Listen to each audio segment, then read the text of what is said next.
सवाल नंबर 1, दुनिया की सबसे ज़्यादा खूबसूरत बंदरगाह कहाँ है?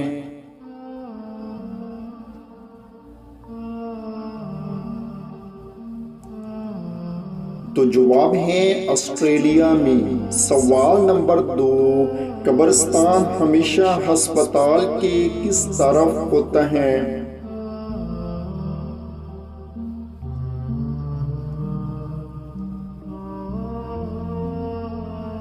तो जवाब है बहर की तरफ। सवाल नंबर 3, एल्फी अपनी बोतल में क्यों नहीं चिपकती?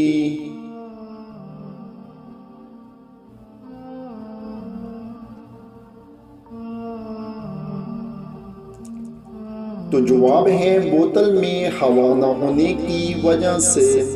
सवाल नंबर 4, वो कौन सा जानवर है जो सबसे ऊंची छलांग लगा सकता है?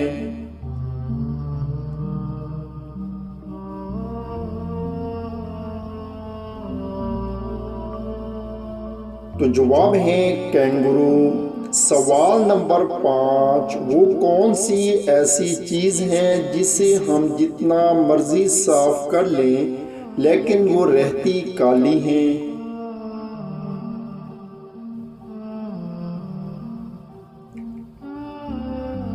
तो जवाब है ब्लैक बोर्ड। तो दोस्तों, आपने कितने सवालात के जवाब सही सोचे हैं नीचे कमेंट्स में ज़रूर बताएं। चैनल को सब्सक्राइब करें। शुक्रिया।